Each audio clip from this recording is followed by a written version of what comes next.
My name is Hazel. I am 29 years old. On the morning of my wedding, I stood in the service alley of a luxury Connecticut hotel and watched my future mother-in-law throw my wedding dress into a wet dumpster. She wiped her hands and told me a cheap internet rag had no place in her family. I did not scream. I did not cry. I pulled out my phone and sent a forward text message. Code red Protocol 4. 10 minutes later, a black armored SUV pulled into the VIP lane, carrying a box that would destroy her entire world. Before I tell you what was inside that box and how I dismantled a dynasty, take a second to like this video and subscribe. Drop a comment telling me where you are watching from and what time it is right now. 2 hours before I was supposed to walk down the aisle, the Greenwich Country Estate was humming with staff preparing for a 300-guest reception. I stepped out through the service exit to take a breath, trying to escape the suffocating perfume of my future in-laws. The morning air was crisp, but the concrete loading dock smelled of stale rain and bleach. That is when I found her. Beatrice Kensington, the matriarch who had spent the last 14 months trying to make me disappear, stood next to the industrial waste bins. In her manicured hands, she held my white garment bag, the bag I had guarded with my life. Before I could even speak, she tossed it over the metal rim. It landed in a puddle of kitchen runoff with a heavy thud. She turned around and adjusted her diamond earrings. Her gaze swept over my simple silk robe like she was assessing a stray dog. "You can stop looking at me like that, Hazel," she said, her tone as casual as if she were ordering a drink. "I am doing you a favor. That cheap internet rag was a stain on this family. You are marrying Liam Kensington, not some back alley clerk. I will not have my country club friends laughing at our photos. A typical bride would have panicked. A typical bride would have climbed into the trash, desperate to salvage the most important garment of her life." I just stood there. The morning breeze chilled the back of my neck. I looked at the garbage bin, then back at the woman who genuinely believed her trust fund made her untouchable. She knew nothing about my life before I met her son, and I had never bothered to correct her assumptions. I reached into my pocket and pulled out my phone. My heart rate stayed steady. I opened a secure messaging app and typed a single line to a contact saved only as a set of coordinates. Code red Protocol 4. I hit send. Beatrice laughed, a thin grating sound that echoed against the brick walls of the alley. "Who are you texting? Your little friends to come pick you up. Go ahead and call off the wedding. Liam will be relieved. I have a vintage silk gown waiting upstairs in the bridal suite. You can wear my daughter Chloe hand-me-downs and look presentable, or you can pack your bags right now." I slid the phone back into my pocket. The screen flashed with a delivery receipt. I did not need to raise my voice. I did not need to defend my choices. I just smiled, looking past her shoulder toward the main avenue of the hotel. She thought she had stripped me of my dignity, but she had only triggered a chain of events she could never afford to stop. The timer had started. The heavy steel door of the service entrance creaked open, breaking the standoff in the alley. Footsteps echoed against the concrete. I did not need to turn around to know who it was. Liam stepped out into the morning air. He was 31 years old, the chief financial officer of a midtown hedge fund, a man who built his entire identity around risk management and return on investment. Today he wore a tailored charcoal suit, the fabric draping flawlessly across his shoulders, though his tie hung undone around his collar. He held a ceramic espresso cup in one hand, his phone in the other, his brow furrowed in perpetual annoyance.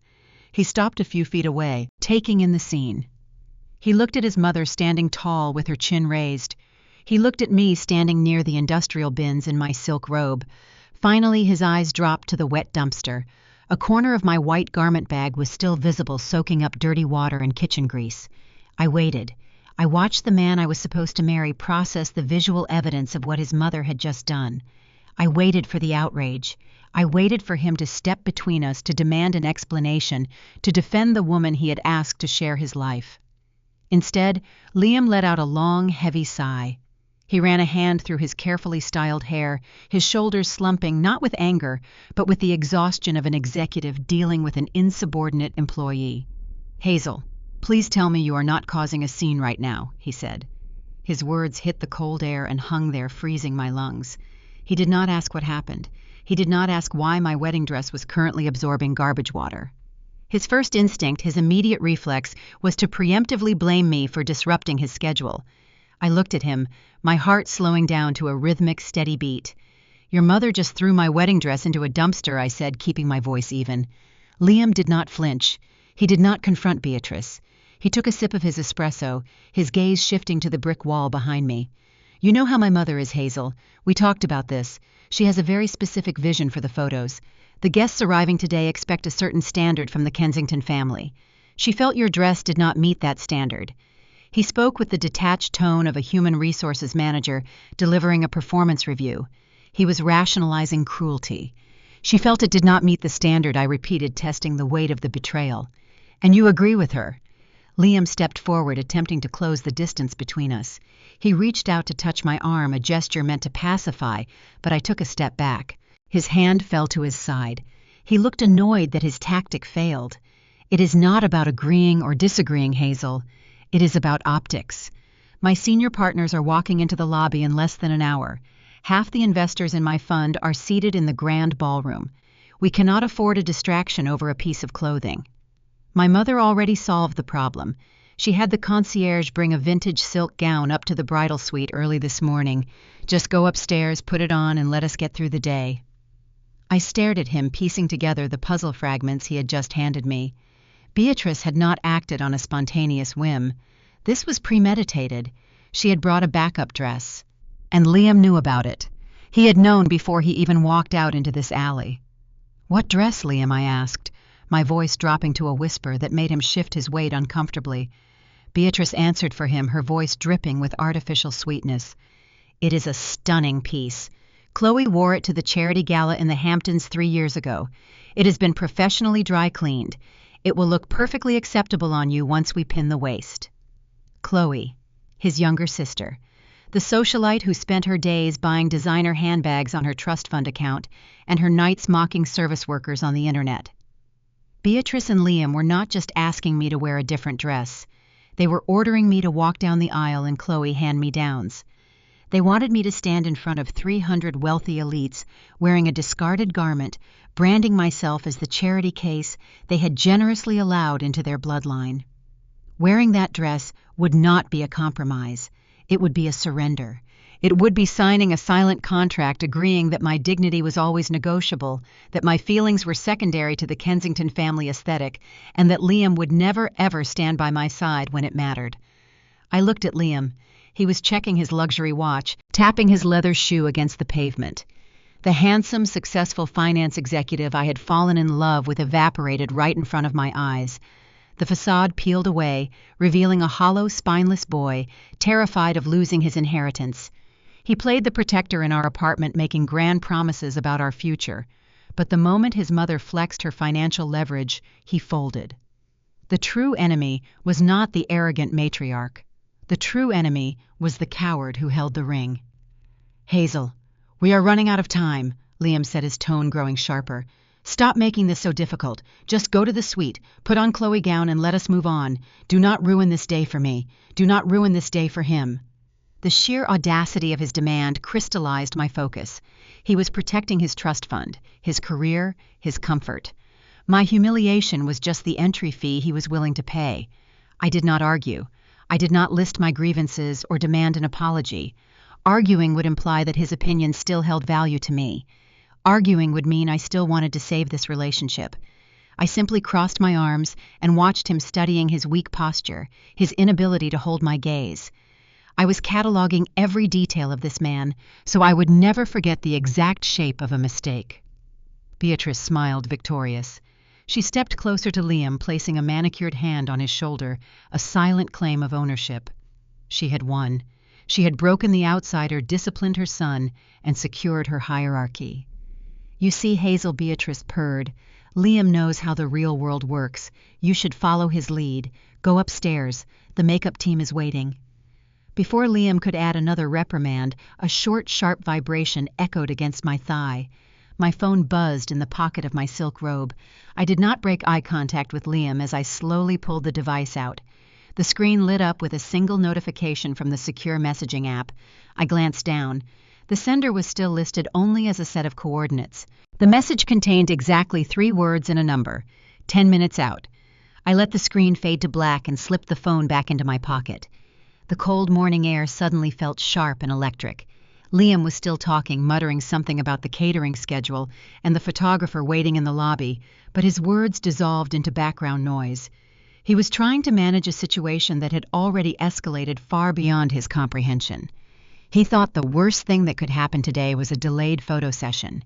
He had no idea what was currently driving down the interstate toward this hotel. I looked at the wet dumpster. I looked at Beatrice basking in her petty triumph. And then I looked at the man who had just traded my respect for his mother approval. "I will not be wearing Chloe's old dress," I said, my voice eerily calm. Liam groaned, throwing his hands up in frustration. "Hazel, I swear to God, if you do not walk upstairs right now and cooperate, I will call my family lawyer and we will restructure the prenuptial agreement before we say a single vow. I am done catering to your stubbornness." He thought a threat would force my compliance. He thought leverage was a one-way street. I smiled, a small, cold curve of the lips that made his frown falter for a fraction of a second. "You can call your lawyer if you want, Liam," I replied, turning my back on him to face the main avenue leading to the hotel entrance. "But I suggest you wait. You are going to need him for something else very soon." The faint hum of a high-performance engine began to vibrate through the ground beneath my feet, growing louder with every passing second. The real event was about to begin. The roar of a high-performance engine shattered the cold morning quiet before the vehicle even rounded the corner of the loading dock. Liam stopped speaking, his weak demand hanging unfinished in the damp air. The heavy crunch of wide tires biting into the gravel signaled an arrival that ignored every standard hotel traffic protocol. A black Cadillac Escalade swung aggressively into the restricted VIP lane, its brakes hissing as it came to a sudden, precise halt. The chassis sat low and wide, weighed down by aftermarket armor plating with dark tinted glass that reflected the gray sky and hid the occupants within. Beatrice immediately straightened her spine. The hostility melted from her face, replaced by a practiced, polished mask of high society grace. She smoothed the invisible wrinkles from her designer skirt and adjusted the diamond tennis bracelet on her wrist. In her world, a bulletproof SUV arriving through a private entrance meant a titan of industry had arrived early. She assumed it was Arthur Harrison, the real estate mogul, or perhaps one of the senior managing partners from her son hedge fund. She took a step forward, preparing to play the role of the gracious, connected matriarch, eager to intercept a powerful guest. The heavy passenger doors of the Escalade swung open simultaneously. The men who stepped onto the pavement were not billionaire investors attending a wedding. They were two broad-shouldered individuals wearing fitted dark suits, their movements sharp and deliberate. Discreet coiled earpieces rested behind their necks. They possessed the unmistakable rigid posture of elite private security, their eyes constantly scanning the perimeter. The lead guard walked to the rear of the vehicle. The automatic liftgate rose, revealing a large, matte black titanium preservation case. It was the kind of industrial container typically used to transport classified technology or priceless historical artifacts across international borders, equipped with a digital keypad and reinforced steel corners. The two men gripped the thick handles and lifted the heavy case out, setting it gently onto a portable, collapsible stand they retrieved from the cargo bay. Beatrice painted on a bright, welcoming smile. She moved toward the men, her hand extended, speaking in that melodic tone reserved for high-net-worth individuals. She informed them they had taken a wrong turn into the service alley and offered to have her personal concierge escort them to the grand lobby. She expected deference. She expected them to recognize her authority as the mother of the groom. The guards did not slow down. They did not acknowledge her greeting. They did not even blink in her direction. The lead man walked straight past her. The displacement of air from his broad shoulders forced Beatrice to take an undignified, stumbling step backward to avoid a collision. Her extended hand remained suspended in midair, her polite greeting dying in her throat. For a woman whose entire existence revolved around being noticed, obeyed and feared by the service class, being rendered completely invisible by two strangers in her own venue was a sharp, stinging slap to the ego. They marched directly toward me. I was still standing mere feet from a wet garbage bin, wearing a simple silk robe, the cold concrete seeping through the thin soles of my slippers. Yet the lead guard stopped exactly 3 feet away, planted his feet, and inclined his head in a silent, deeply respectful bow. Liam shifted his weight, his finance executive confidence evaporating into the morning mist. He understood the language of money and power better than anyone, and the sudden shift in the alley dynamic was sending his analytical brain into overdrive. He watched the armed security detail treat his bride with a level of deference he had never witnessed in his life. He stared at the titanium case, trying to calculate the cost of the logistics operation unfolding in front of him. The guard stepped forward and presented the digital biometric pad attached to the front of the titanium case. I raised my right hand and pressed my thumb against the glass reader. A short electronic chime sounded. The indicator light flashed from red to solid green. A sequence of heavy internal locking mechanisms disengaged with a satisfying resonant metallic clack. The second guard moved in, placing a gloved hand on the lid. He lifted it open. A faint hiss of climate-controlled air escaped, mixing with the damp humidity of the alley. Inside the case, thick layers of midnight black tissue paper protected the contents, shielding them from the outside world. The guard carefully pulled the dark paper back, revealing a pristine white garment bag crafted from breathable museum-grade cotton. Stitched across the center of the bag, gleaming in the pale sunlight, was a large crest woven in pure gold thread. Maison De Valois. In the elite circles of Manhattan and Greenwich, that name commanded a reverence that bordered on religious devotion. It was a French atelier that refused to mass-produce. They did not advertise in magazines. They did not lend garments to social media influencers or minor celebrities. A bespoke piece from their exclusive Manhattan headquarters required a direct invitation from an existing legacy client, a rigorous 2-year waiting list, and a starting wire transfer of $150,000. Owning a Valois piece was not just about fashion. It was a declaration of supreme untouchable status. Beatrice knew this. She spent her afternoons analyzing the fashion choices of her peers, calculating their exact net worth by the cut of their lapels and the brand of their handbags. When her eyes registered the golden crest, the smug superiority drained from her features in an instant. It was replaced by a twitching, involuntary tightening of her jaw muscles. She stared at the unzipped collar of the bag, where a glimpse of the fabric inside was visible. Hand-stitched French lace, delicate silk organza, and freshwater pearls catching the early morning light. The sheer perfection of the craftsmanship made the dress she had just thrown into the wet dumpster look exactly like what it was, a cheap decoy I had purchased online for $60 specifically for this morning. The dynamic in the alley flipped violently.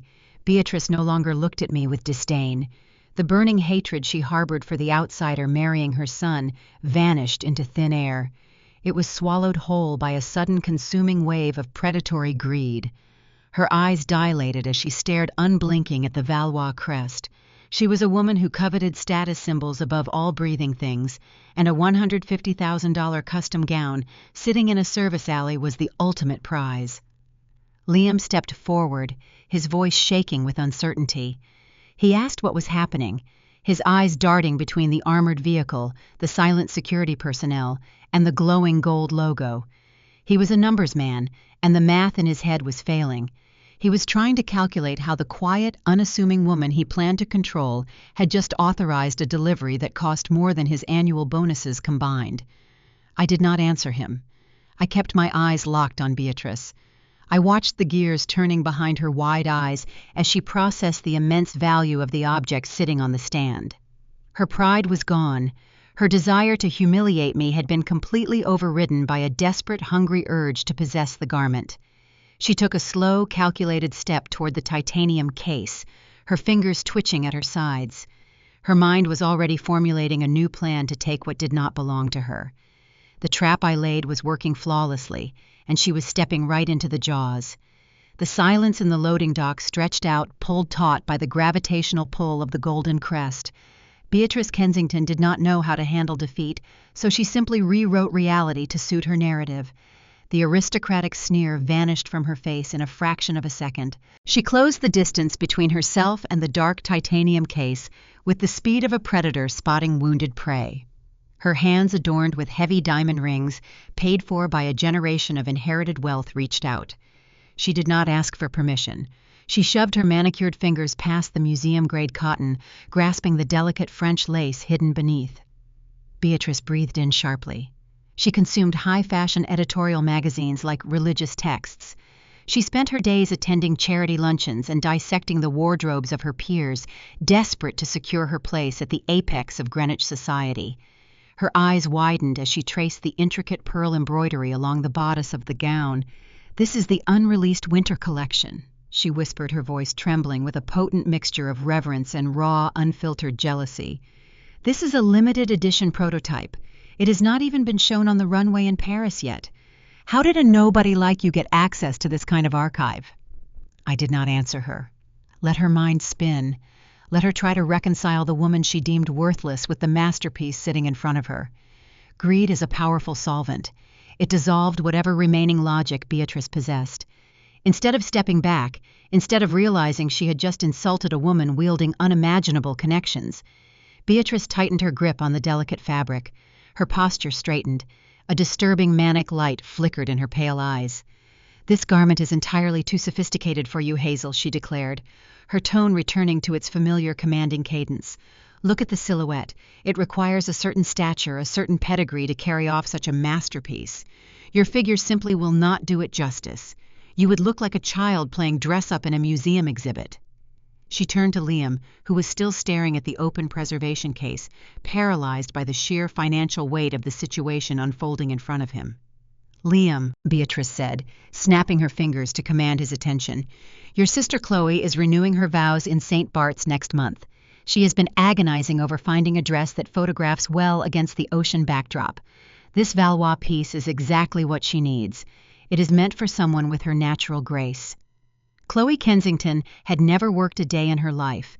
She was a 30-year-old woman who treated her husband Marcus like a living credit card and viewed the world as a stage built solely for her performance.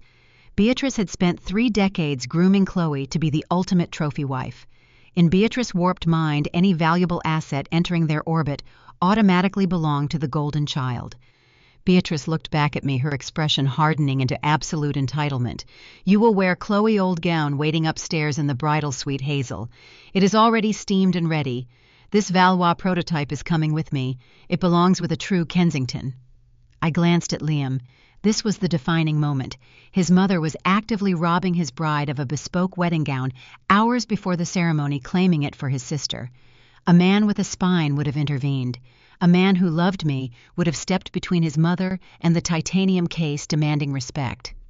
Liam just rubbed his temples. He looked at the gleaming Valois logo, then looked at his mother, calculating the path of least resistance. He was a finance executive who measured every human interaction through a risk assessment matrix. He knew crossing his mother meant jeopardizing his inheritance. "Let her have it," Hazel Liam muttered, his voice barely audible over the hum of the idling armored SUV. "We can buy you something else later. Just give her the dress so we can end this nightmare and get the photos done." The cowardice was breathtaking.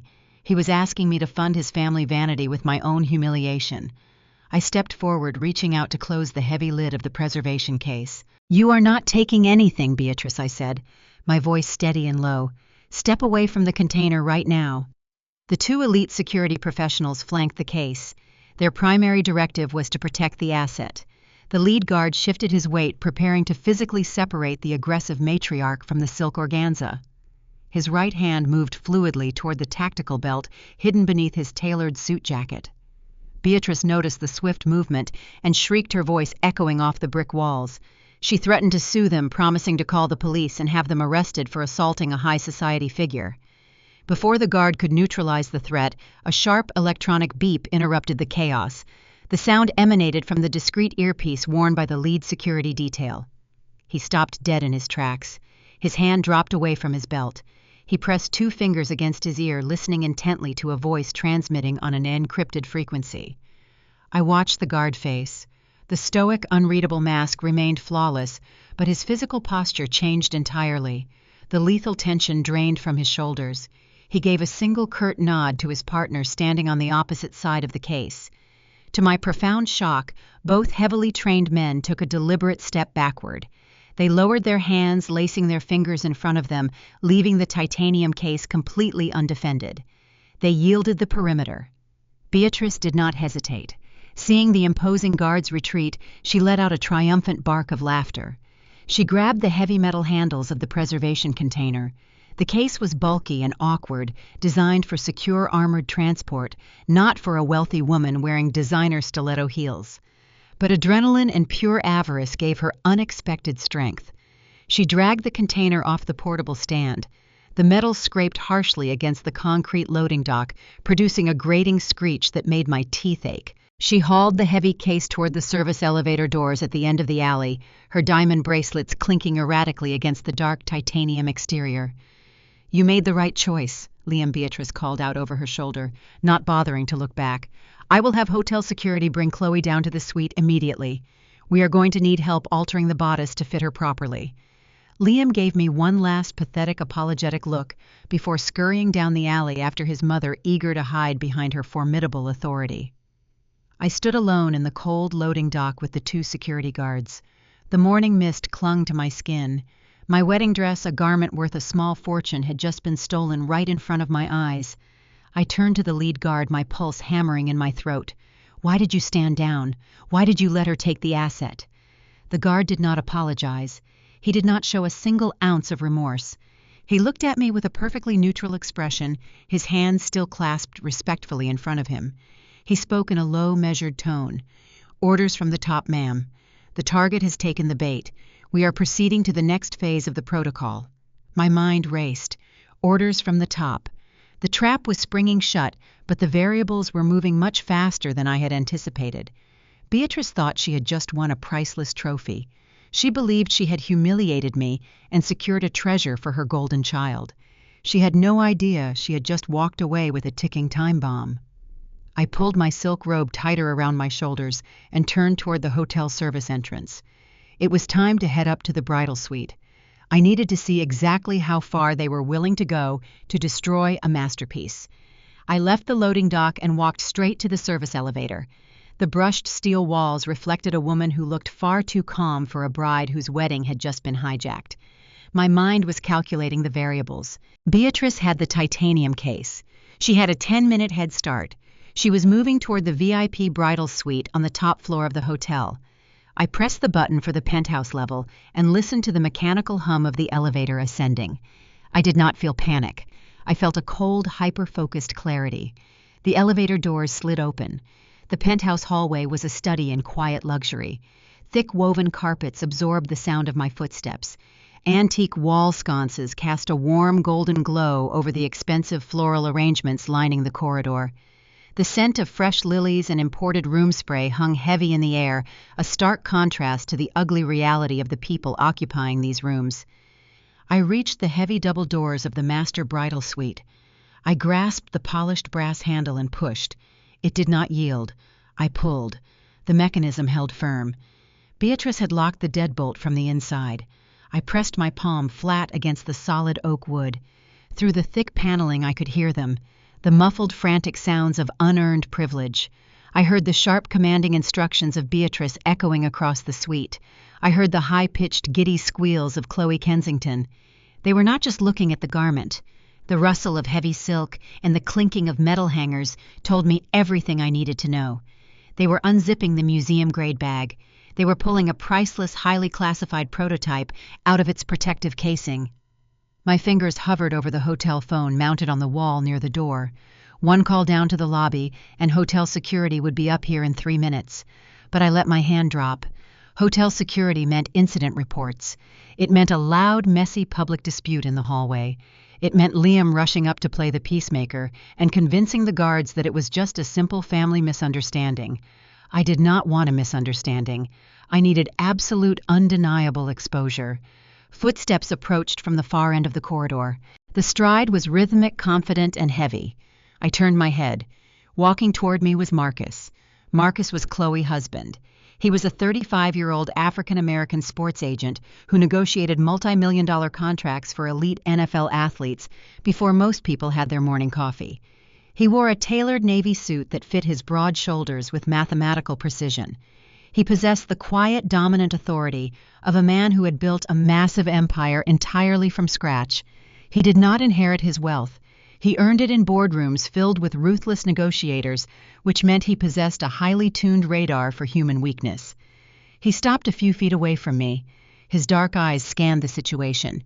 He looked at the locked doors. He looked at my silk robe. He listened to the shrill, obnoxious laughter of his wife and his mother-in-law vibrating through the thick oak panels. Marcus and I shared an unspoken understanding. We were the outsiders who had infiltrated the Kensington bloodline. While Liam and Chloe floated through life on inherited funds and misplaced arrogance, Marcus and I actually understood how the real world operated. He tolerated the Kensington family vanity because his own net worth dwarfed theirs, rendering their petty social climbing irrelevant to him. But tolerating them did not mean he respected them. "You look like a woman plotting a demolition," Marcus said. His voice was a deep, resonant baritone that commanded the space around him. "Your wife and her mother just stole my wedding dress," I replied. My tone matched his level and devoid of hysterics. "They locked themselves in the suite. They are currently trying to force Chloe into a bespoke garment that costs more than the cars parked in the lobby downstairs." Marcus did not gasp. He did not ask me if I was joking. He simply closed his eyes for a brief second and let out a slow, measured breath. He reached up and adjusted his silk tie, his jaw tightening with genuine disgust. "I dealt with massive egos in the sports industry every single day, but professional athletes earned their arrogance on the field. The women inside that room had earned nothing. I told Chloe to stop treating other people's property like her personal shopping mall," Marcus muttered, shaking his head. "This family is suffering from a severe psychological delusion. They genuinely believe the rules of gravity do not apply to them." He took a step closer to the door, listening to the shrill demands Beatrice was making inside. The sheer entitlement radiating through the wood was suffocating. Marcus looked down at me. He saw the cold calculation in my eyes. He knew I was not standing there waiting to be rescued. I was waiting for access. "Hotel security is going to take too long," Marcus said. "And they are going to coddle Beatrice because she threatened the general manager last night over the temperature of the champagne. You do not need a security guard right now, Hazel. You need a breach." He reached into the inner pocket of his suit jacket. His large hand emerged holding a sleek black rectangular card. It was a VIP master key card. As a high-profile guest who had booked 5 separate suites for his own family and clients attending the wedding, the hotel management had provided Marcus with unrestricted access to the penthouse wing. Marcus held the black plastic card between his index and middle finger. He extended his hand toward me. "Smash this circus to pieces, Hazel," he said, his voice dropping an octave, carrying the weight of a definitive endorsement. "I support you. Let them learn exactly what happens when you play stupid games." I took the key card from his hand. The smooth plastic felt like a loaded weapon. It was the tool I needed to bypass the final barrier. I did not thank him. Gratitude was unnecessary. We were 2 professionals recognizing a tactical advantage. Marcus took a deliberate step backward, folding his arms across his broad chest, planting his feet firmly in the hallway. He was securing the perimeter and securing a front-row seat to the incoming disaster. I turned back to the heavy oak doors. The electronic lock glowed with a faint red light above the polished brass handle. I raised the black keycard. I pressed the magnetic strip against the sensor pad. A sharp electronic beep pierced the quiet hallway. The light snapped from red to a brilliant, inviting green. The heavy internal deadbolt retracted with a heavy, satisfying metallic thud. The physical barrier between me and the Kensington vanity had been neutralized. I placed my hand on the brass lever. I pushed the heavy door inward, stepping out of the quiet, fragrant hallway and directly into the chaotic, sprawling interior of the master bridal suite. The room was flooded with natural sunlight pouring through the floor-to-ceiling windows, illuminating a scene of absolute, unmitigated fashion butchery. The transition from the calm corridor to the frantic energy inside was jarring. I stood inside the foyer of the suite, the door clicking shut behind me, and looked straight ahead at the center of the living area. The trap had not just been sprung, it was currently shredding its victims. The master bridal suite was a sprawling expanse of white marble and plush velvet seating, designed to offer a serene environment for a bride preparing for her ceremony. In the center of this opulent space, bathed in the harsh morning sunlight, an act of sheer physical destruction was actively unfolding. I stood motionless just inside the entryway, my eyes locking onto the catastrophic scene playing out in front of the floor-to-ceiling mirror. Chloe Kensington stood on a small velvet ottoman.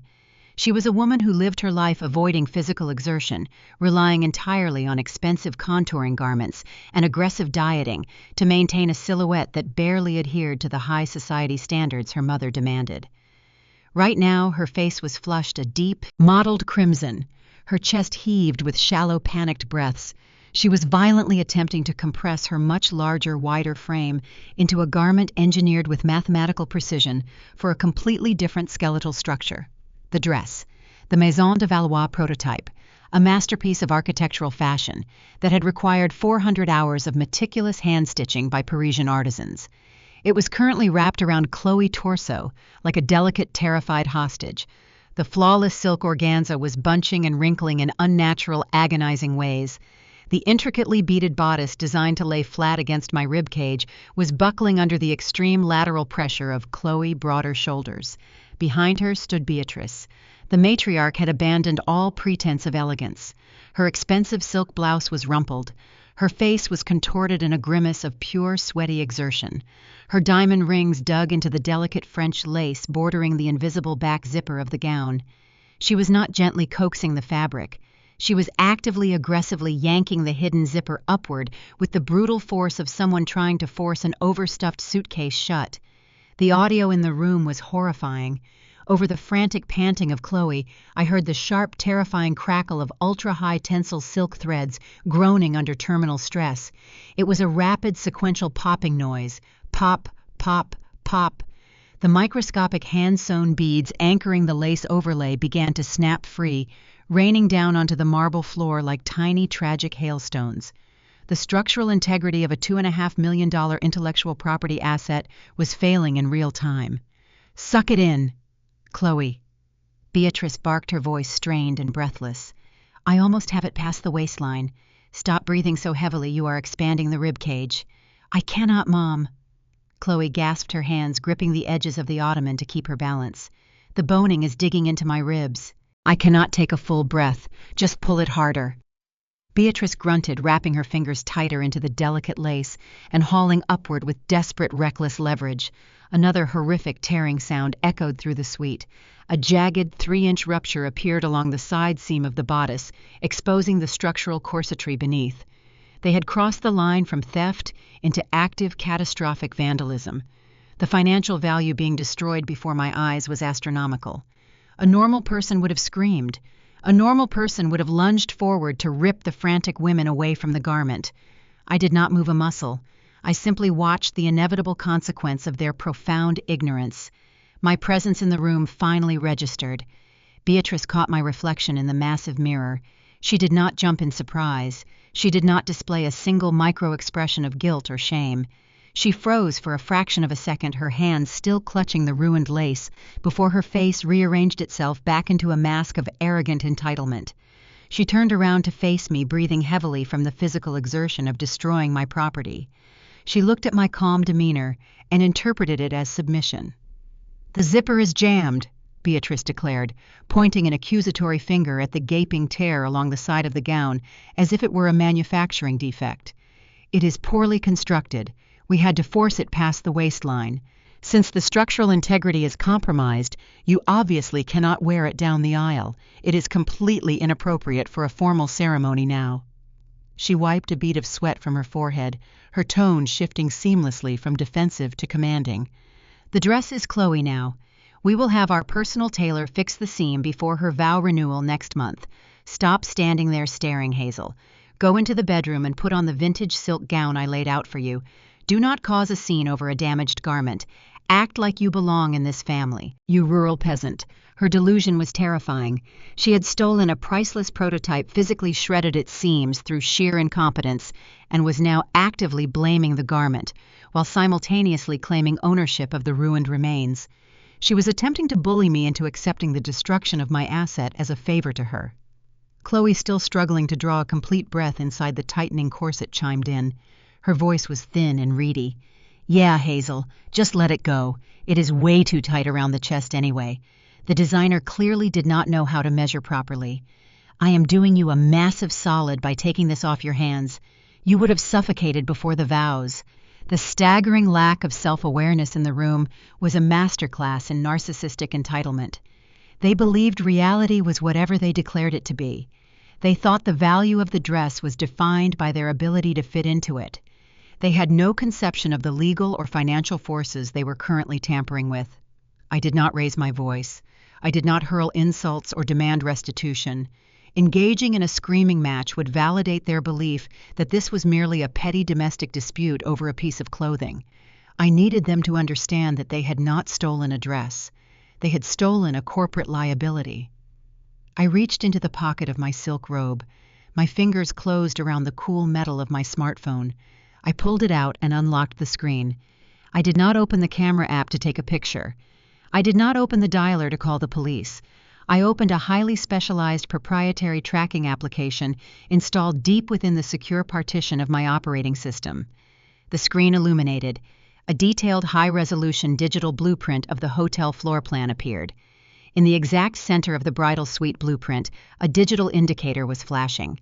It was not a steady, calm green dot. It was a rapid, aggressive, pulsing crimson-red circle, accompanied by a silent, continuous digital alarm radiating across the screen. I held the phone up the screen facing Beatrice. The flashing red light reflected in her pale eyes. Her confident sneer faltered slightly as she stared at the device. She did not understand what she was looking at, but the aggressive, urgent flashing triggered a primal instinct that something was deeply wrong. "What is that?" Beatrice demanded, taking a cautious step backward away from Chloe. "Why are you pointing that phone at me? Are you recording this? I will have you sued for unauthorized surveillance." I kept the screen steady, my voice dropping to a low clinical register. "This is not a camera, Beatrice. This is a real-time telemetry readout. And right now it is indicating a critical structural failure." The heavy oak doors of the bridal suite burst open behind me. The noise was loud and frantic. The arrival I had anticipated was here, bringing the next wave of chaos. The quiet destruction in the room was over. The loud, messy consequences were walking through the door. The heavy oak doors of the bridal suite slammed against the wall stoppers. The sharp crack echoed over the ragged, tearing sounds of the Valois prototype. I did not flinch. I did not turn my head. I kept my eyes locked on the flashing crimson indicator on my phone screen and on Beatrice Kensington's face as she processed the sudden intrusion. Liam rushed into the room.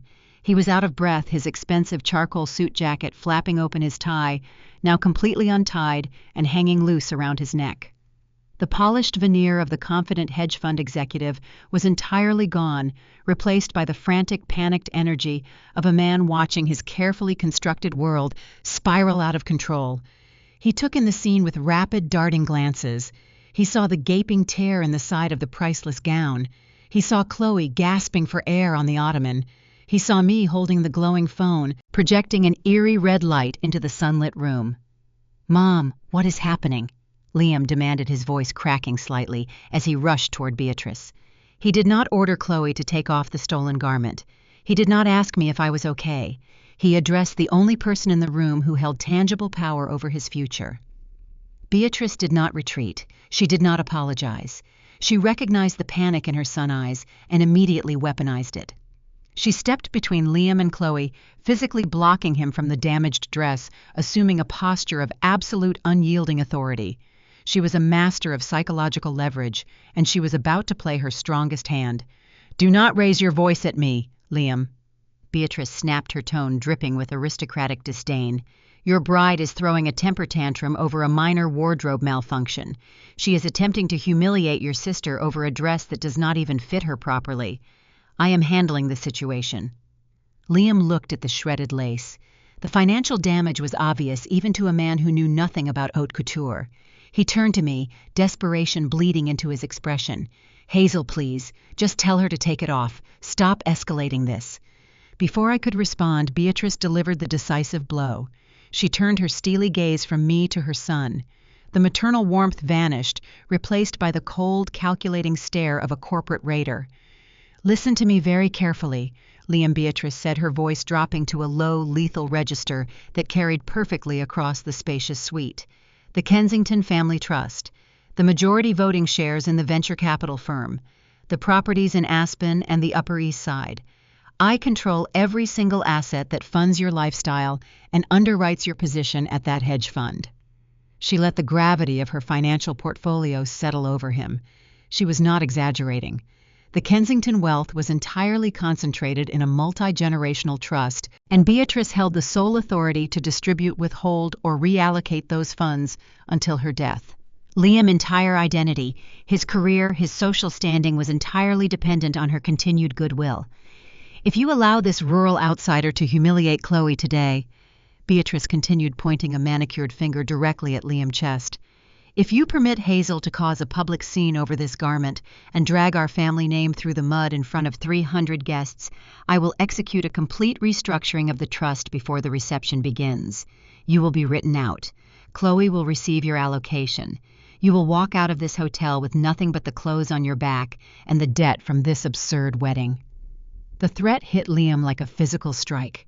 His face drained of all color, matching the white marble floor beneath his feet. His shoulders collapsed inward. The hedge fund CFO, the man who negotiated million-dollar trades with ruthless efficiency, crumbled instantly under the weight of his mother financial blackmail. He did not look at me with regret. He looked at me with raw, unfiltered terror. He spun away from Beatrice and rushed toward me, closing the distance in 3 frantic strides. He reached out, grabbing my forearms with a bruising, desperate grip. "Hazel, listen to me." Liam pleaded, his voice trembling, dropping to a frantic whisper. He was begging. The man I had promised to marry was begging me to absorb a devastating humiliation to save his bank account. "Please, you have to let this go. Tell her she can keep the dress." I stared into his panicked eyes. I felt his sweaty palms digging into my skin. The man standing in front of me was a hollow shell. There was no loyalty. There was no partnership. There was only a desperate, groveling transaction. "I will buy you 10 new dresses," Liam promised, the words tumbling out in a frantic rush. "I will take you to Paris next month. We will go to the best boutiques, whatever you want. Just tell Chloe she can walk out into the lobby and take a few pictures in it. Let her have her moment. Then we can get it dry cleaned and you can wear the backup dress my mother brought. Do not destroy my career over a piece of fabric. I am begging you. Do not let her cut me off." The silence in the room stretched out sharp and brittle.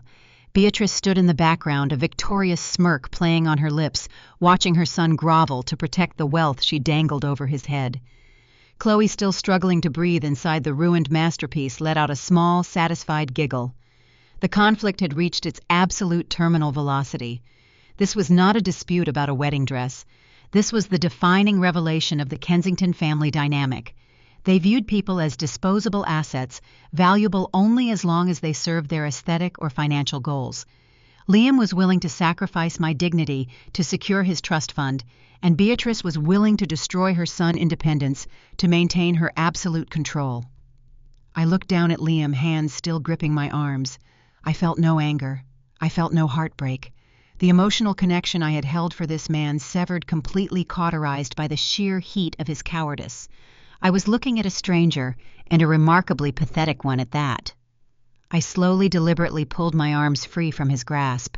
The sudden lack of resistance caused him to stumble forward half a step. He looked up at me, his eyes wide and pleading, waiting for my submission.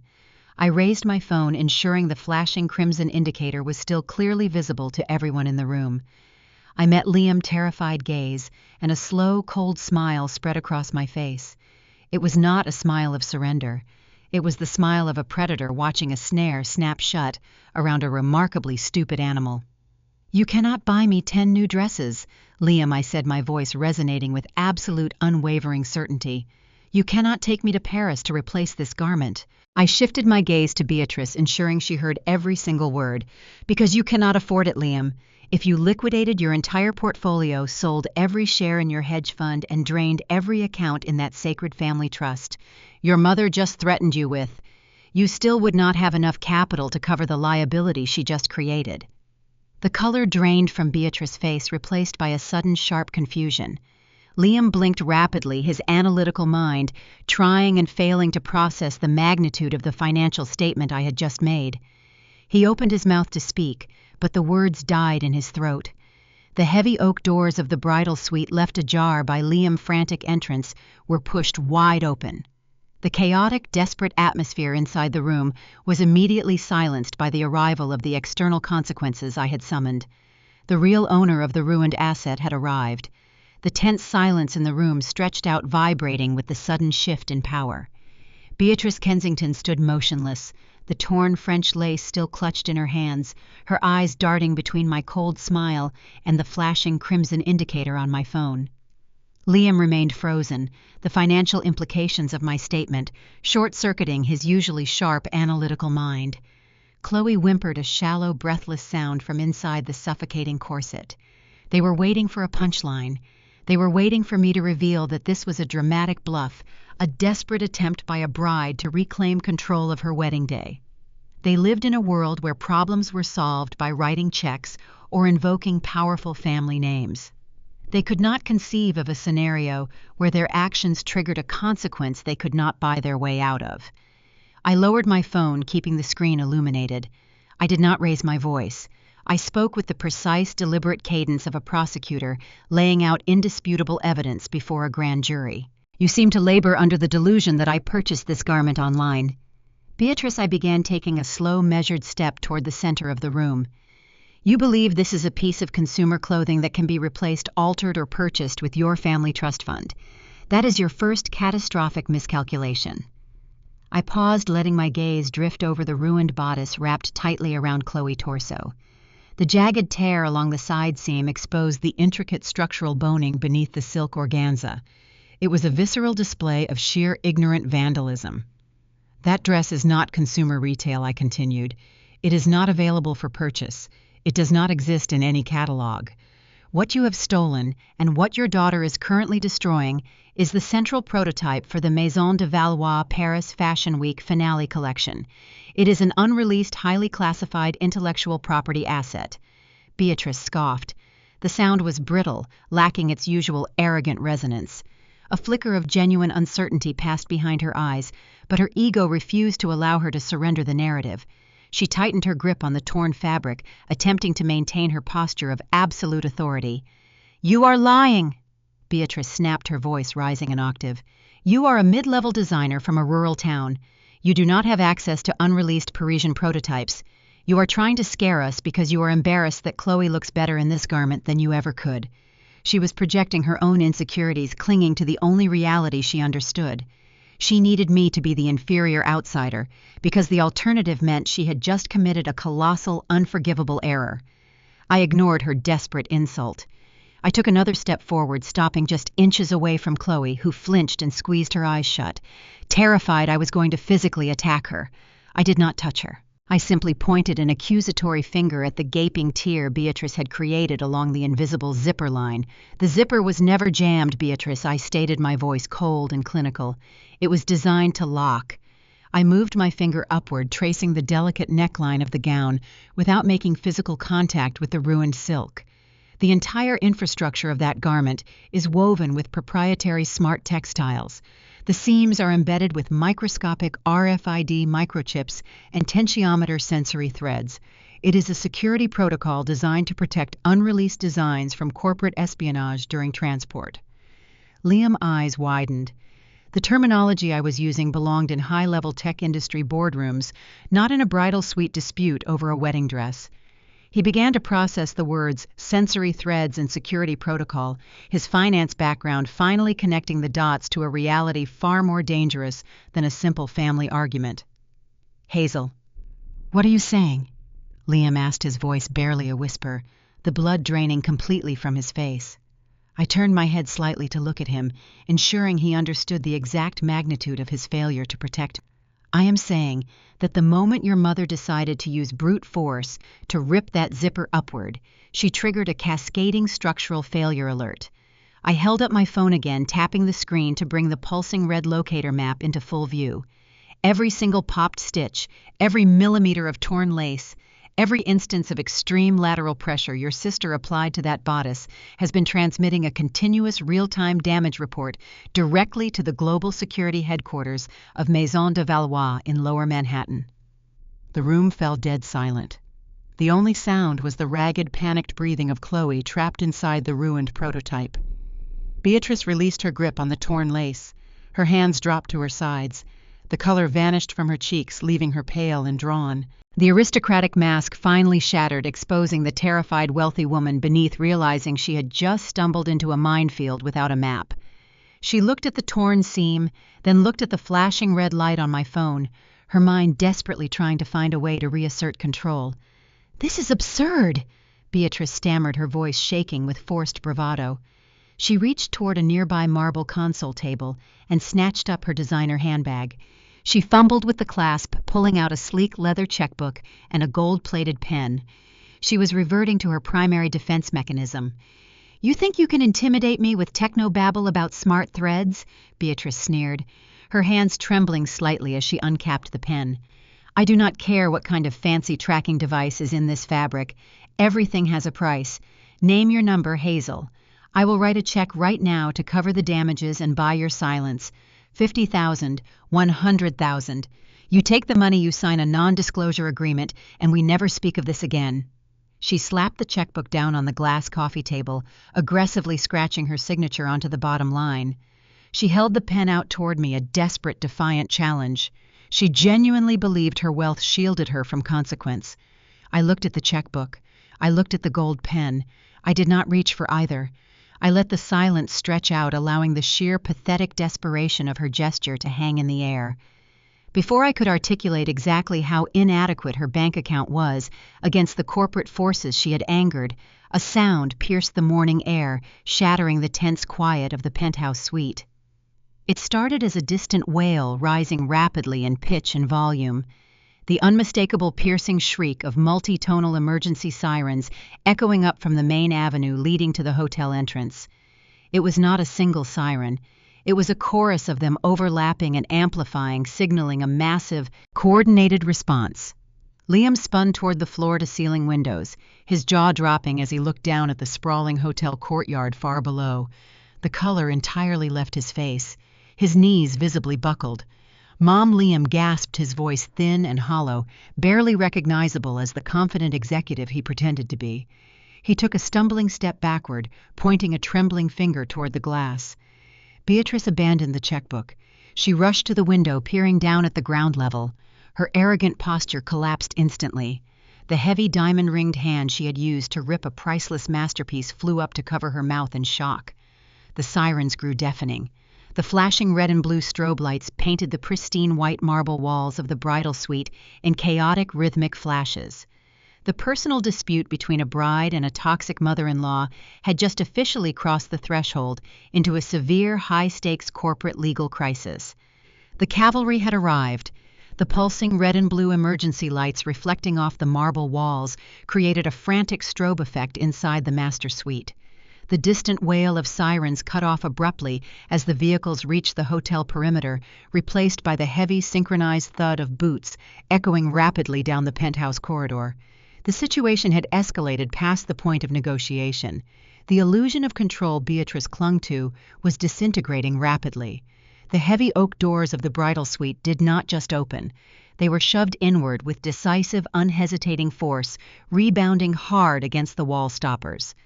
The arrival was not the anxious hotel management team eager to placate a wealthy guest. It was a coordinated tactical entry designed to secure high-value assets. The two elite security guards from the loading dock entered first, flanking the doorway and securing the exit. Their temporary retreat had not been a surrender. It had been a calculated holding pattern, a strategic pause to await the arrival of the formidable entity now stepping across the threshold. Leading the group was a tall, imposing man in a meticulously tailored charcoal suit. He possessed the steely, unyielding gaze of a former federal prosecutor. This was Julian Vance, the global director of security and risk management for Maison De Valois. Beside him stood a sharp-featured woman holding a thick leather portfolio. She was the lead corporate litigator for the brand North American operations.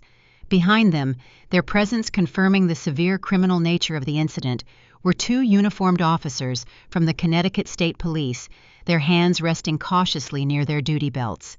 The atmosphere in the room crystallized. The suffocating arrogance of the Kensington family was instantly crushed under the sheer crushing weight of corporate legal authority. Julian Vance did not introduce himself. He did not offer a polite greeting or apologize for the intrusion. His eyes swept the room with clinical efficiency, instantly bypassing Beatrice and Liam, locking directly onto the catastrophic scene in the center of the suite. He stared at Chloe, who was still standing paralyzed on the velvet ottoman, gasping for air inside the ruptured Valois prototype. He saw the gaping tear in the side seam, the exposed boning, and the scattered pearls littering the pristine marble floor. A muscle flexed in his jaw. The destruction of a closely guarded intellectual property asset was unfolding right in front of him. Beatrice Kensington, operating on pure instinct and generations of unchecked privilege, attempted to reassert dominance. She snatched the gold pen and the checkbook from the glass table. She hastily scribbled a figure, her hand shaking violently, and tore the slip of paper loose.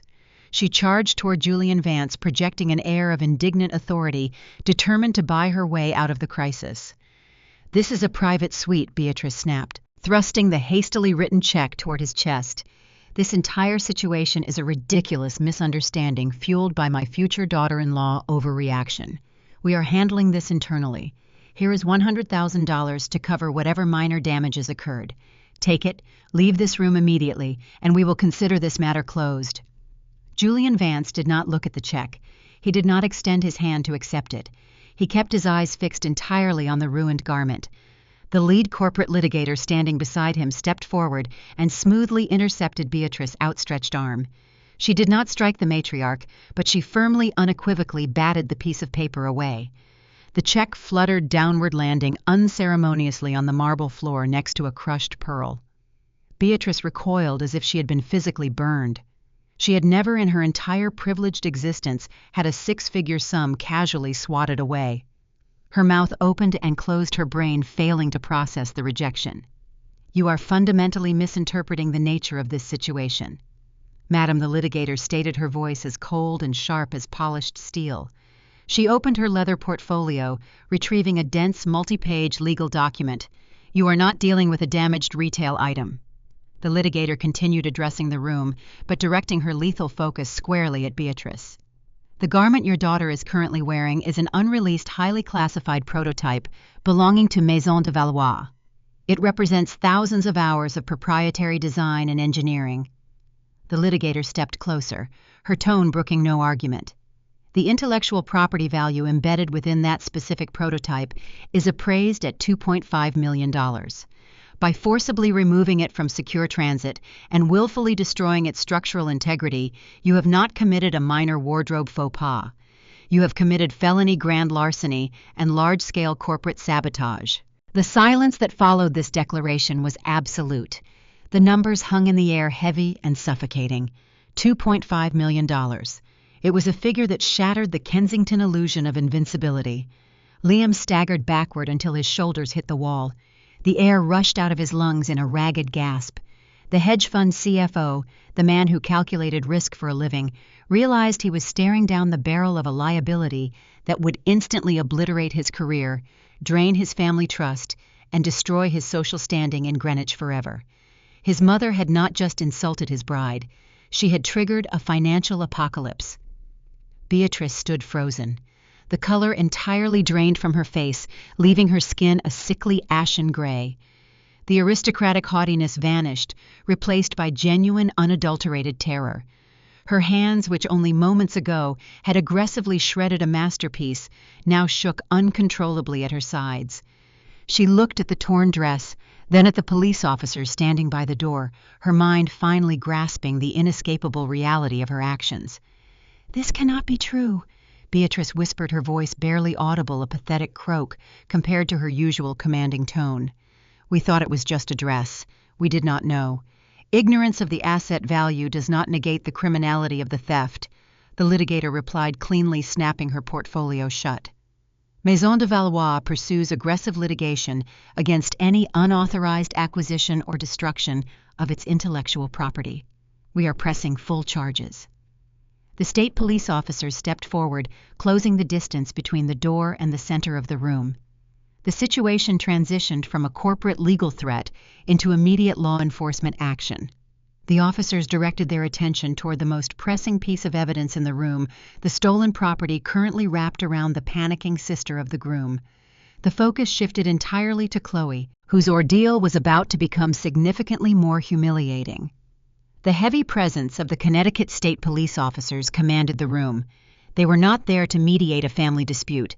They were there to secure stolen corporate property. The senior officer, a stern-looking man with a graying mustache, stepped forward. He did not raise his voice, but the authority in his tone was absolute. "Ma'am," the officer said, addressing Chloe directly, "you need to remove that garment immediately.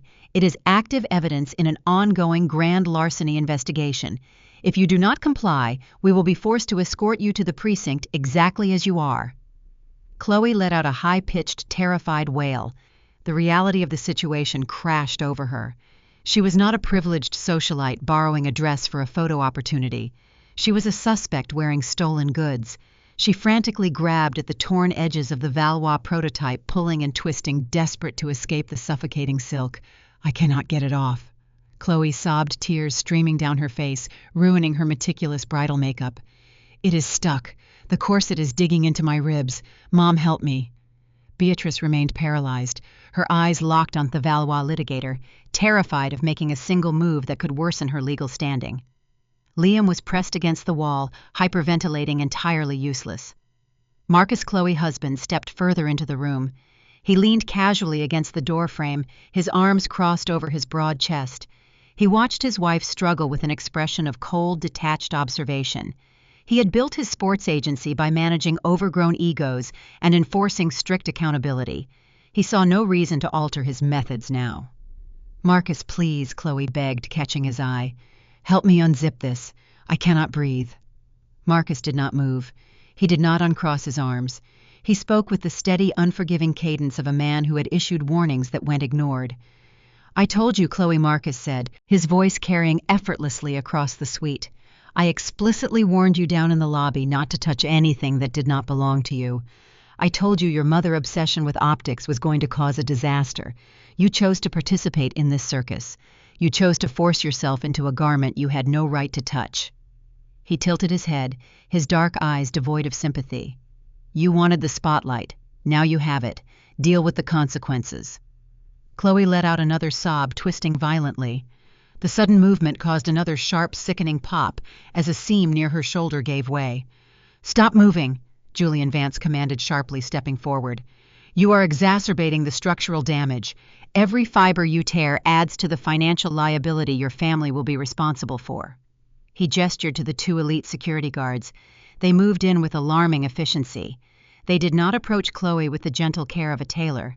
They approached her with the clinical precision of a bomb squad dismantling a volatile device. The lead guard produced a specialized curved safety cutter from his tactical belt.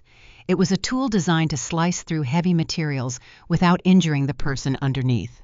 "We cannot risk further damage to the proprietary sensors embedded in the primary fabric," the guard stated to the police officers seeking confirmation. "We must extract the subject by compromising the internal garments." The officers nodded their approval. The priority was the $2.5 million asset, not Chloe's dignity. Chloe shrieked as the guards positioned themselves on either side of her. "Hold still, ma'am," the guard ordered, his tone offering no room for negotiation. What followed was a slow, agonizingly humiliating extraction. Because Chloe had forced herself into a garment engineered for a completely different body type, the internal corsetry had locked around her ribcage. The guards could not pull the dress over her head or slide it down her hips without causing catastrophic tearing to the outer silk. Instead, they were forced to carefully, methodically cut away the expensive, restrictive undergarments Chloe was wearing beneath the gown.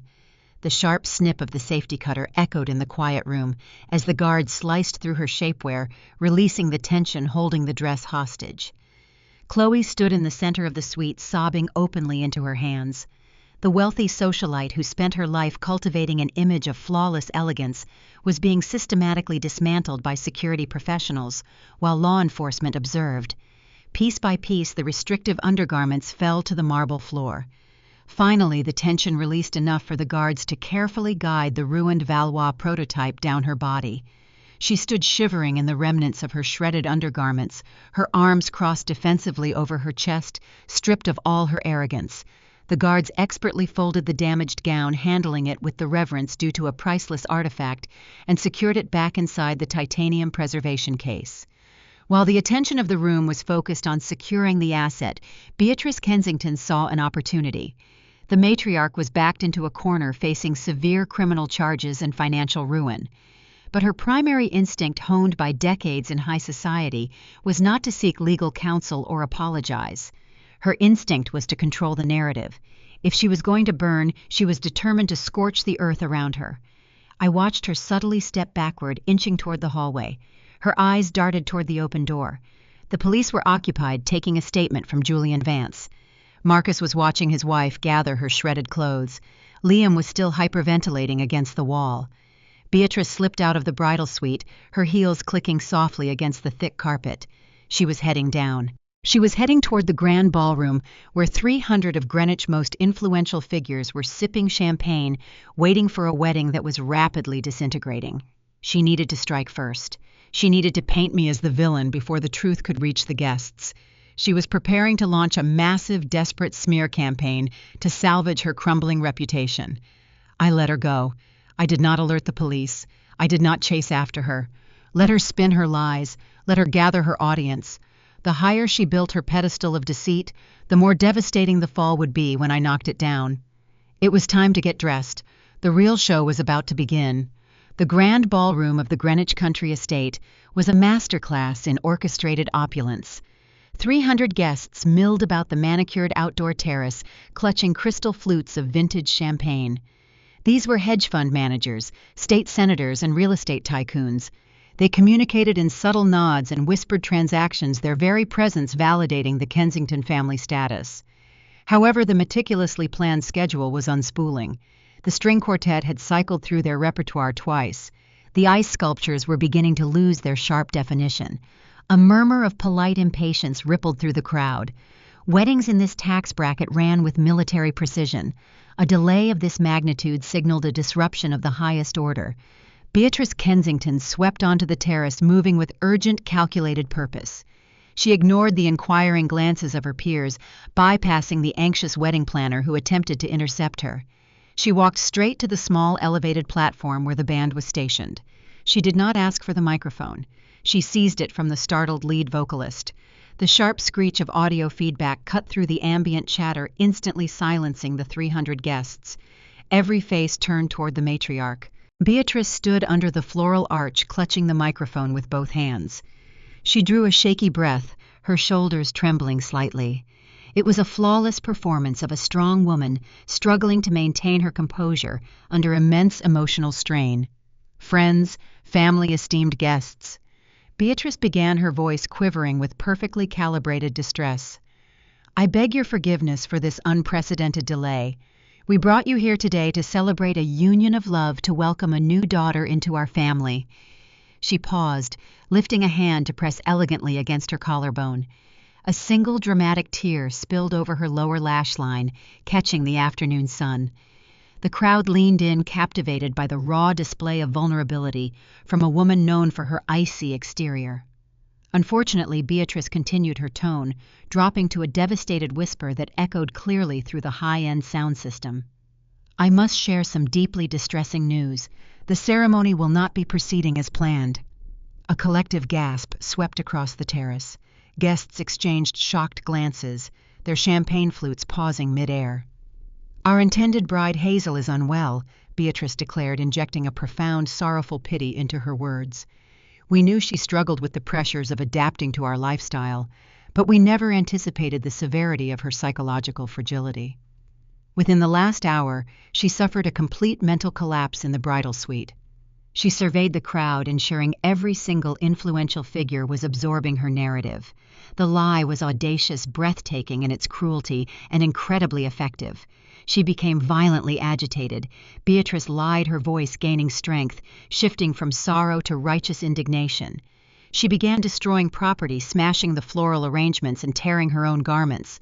When Liam attempted to calm her, she turned on him. She made horrifying, baseless accusations and demanded an exorbitant financial settlement to proceed with the vows. She attempted to extort our family moments before walking down the aisle. The reaction was immediate and visceral. The polite murmurs morphed into a wave of vocal outrage. Wealthy individuals have a visceral reaction to the concept of extortion.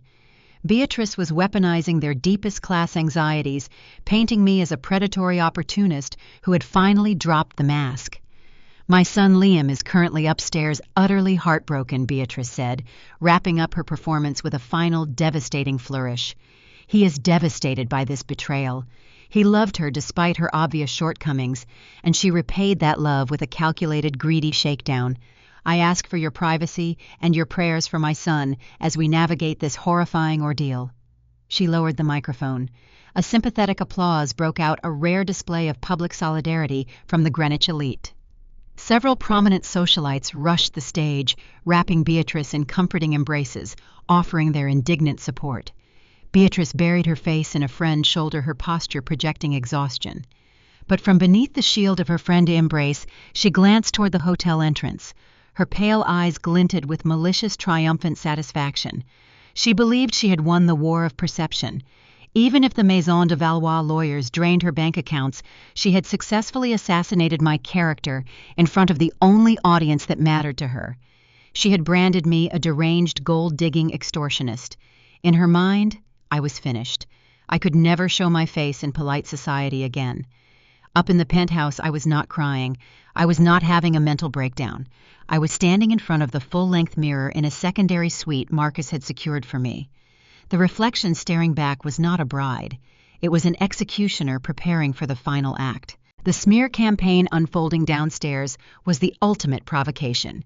Beatrice wanted a public spectacle. She wanted an audience. I was going to give her exactly what she asked for, but the narrative she constructed was about to be obliterated by hard, undeniable facts. The stage was set. The crowd was primed. It was time to deliver the closing argument. The heavy mahogany doors leading to the grand terrace remained closed. Behind them, the collective outrage of 300 influential guests simmered, stoked by Beatrice's masterfully delivered lies.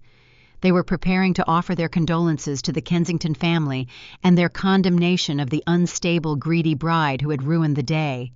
The narrative was cemented. The villain had been chosen. Then the brass handles turned. The double doors did not simply open. They were pushed wide with a synchronized, forceful thrust that caused them to hit the exterior walls with a resounding crack.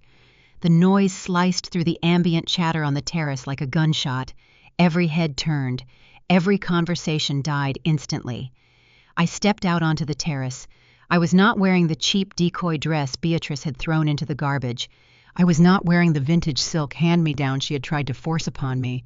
I was wearing a bespoke midnight black tuxedo. The tailoring was aggressive, architectural, and flawless.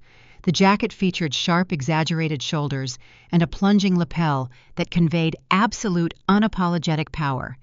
It was a garment designed not for a wedding, but for a corporate takeover. My hair was pulled back into a severe, sleek knot. My makeup was minimal, focusing entirely on the cold, predatory sharpness of my eyes. I did not look like a woman who had just suffered a mental breakdown. I looked like a CEO walking into a hostile boardroom, ready to fire the entire executive staff.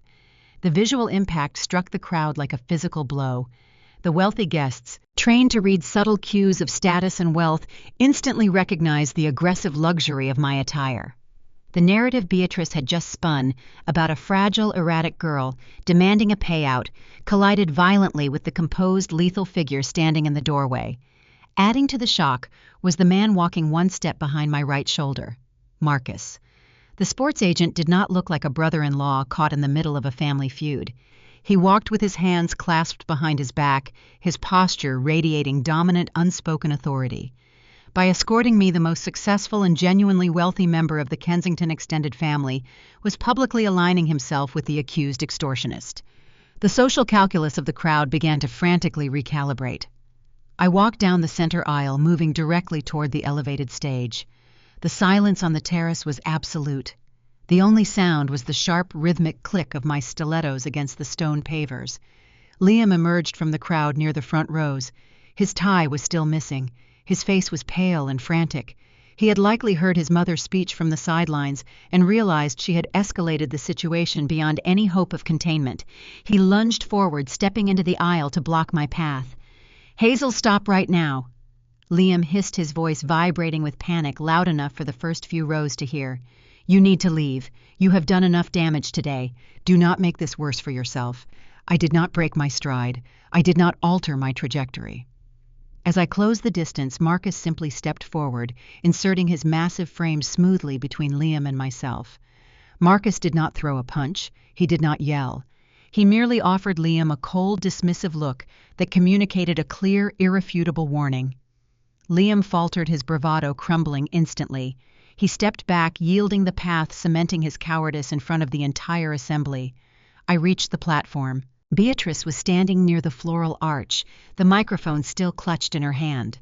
The confident, sorrowful mother she had been playing seconds ago vanished. Her eyes widened as she took in my appearance. She saw the black suit. She saw the unwavering focus in my gaze. She recognized the look of a woman who had nothing left to lose and everything to destroy. I did not ask for the microphone. I reached out and took it from her grip. Beatrice's fingers went slack. She took an involuntary stumbling step backward, intimidated by the sheer freezing gravity of my presence. I stood at the center of the stage. I looked out over the sea of shocked, expectant faces. 300 people who had just been invited to judge my character. I let the silence stretch, holding the tension until it felt brittle enough to snap. I did not offer a tearful defense. I did not plead for their understanding. I tapped the microphone once. The sharp thump echoed across the manicured lawns. "Mrs. Kensington is entirely correct about one thing," I stated. My voice was amplified, crystal clear, devoid of any tremor or hesitation. "The wedding is canceled." A collective breath hitched in the crowd.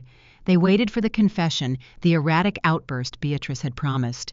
However, I continued my tone shifting to a smooth, lethal cadence. Her explanation regarding the cause of this cancellation was unfortunately a complete fabrication. I did not suffer a psychological break. I did not demand a financial settlement. I am not the one who spent the last hour negotiating with the Connecticut State Police to avoid a felony indictment. The terrace erupted. The polite silence shattered into a cacophony of gasps and hurried whispers. The mention of law enforcement injected a harsh, undeniable reality into the high society drama.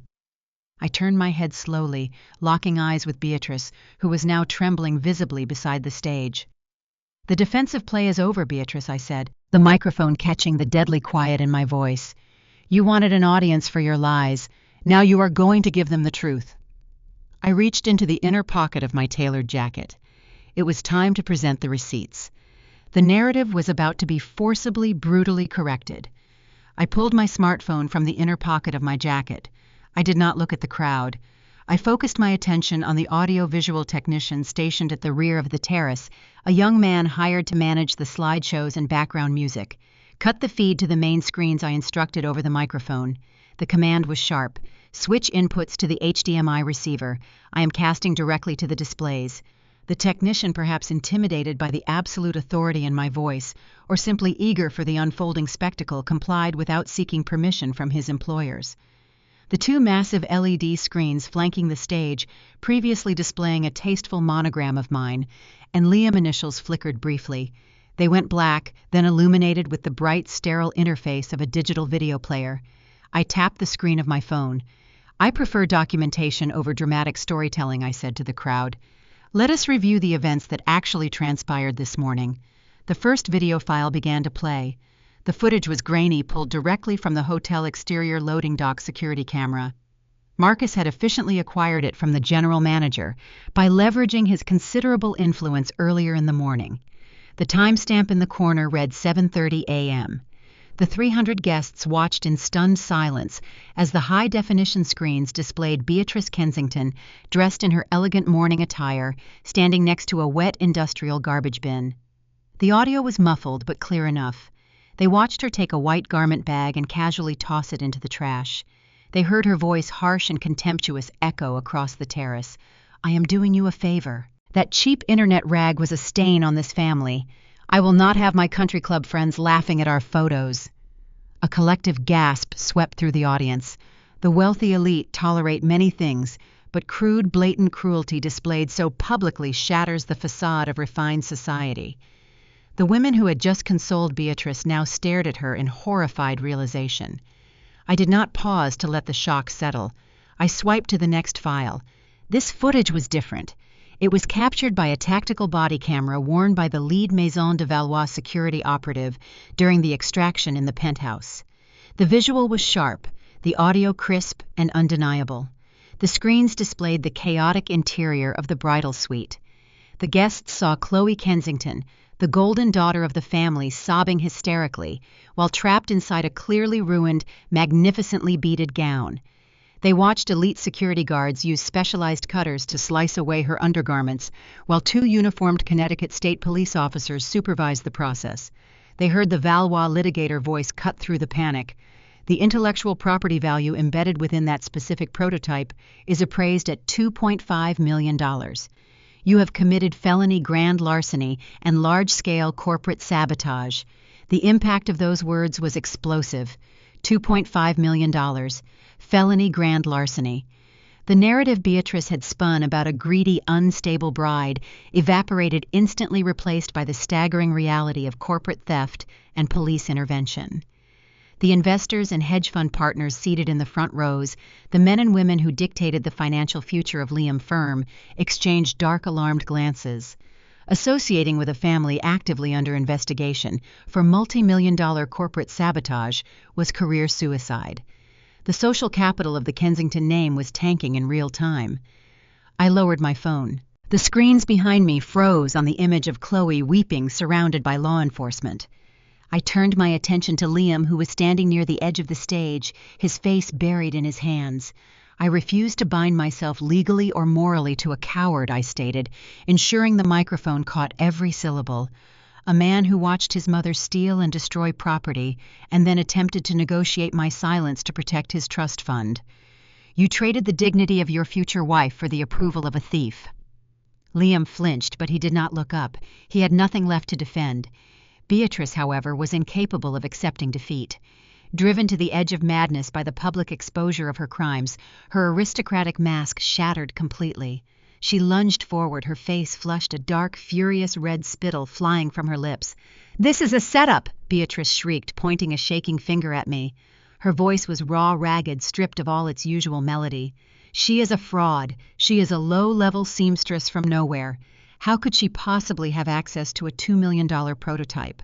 She orchestrated this entire event to extort us. She colluded with those security guards. It is a massive coordinated scam." Her desperate accusations echoed across the silent terrace. She was clinging to the only defense she had left, attacking my origins, refusing to believe that the outsider she despised could wield such devastating power. She demanded an explanation, confident that my inability to provide one would vindicate her. She was about to receive an answer that would ensure she never showed her face in high society again. The final crushing blow was already walking down the aisle. Beatrice's hysterical accusations hung in the air, a desperate attempt to rewrite reality. She demanded to know how a woman she deemed an insignificant rural outsider could command the resources of a global fashion empire. The crowd remained silent, their attention shifting from the frantic matriarch to the heavy wooden doors at the rear of the terrace. The doors swung open. Julian Vance, the global director of security and the sharp-featured lead corporate litigator, stepped out into the afternoon sun. They did not rush. They moved with the calculated, unhurried pace of predators who had already cornered their prey. The guests parted instinctively, creating a wide path as the two executives walked down the center aisle toward the stage. They ascended the steps. The litigator did not wait for an introduction. She stepped directly to the microphone stand, adjusting it with a swift, efficient motion.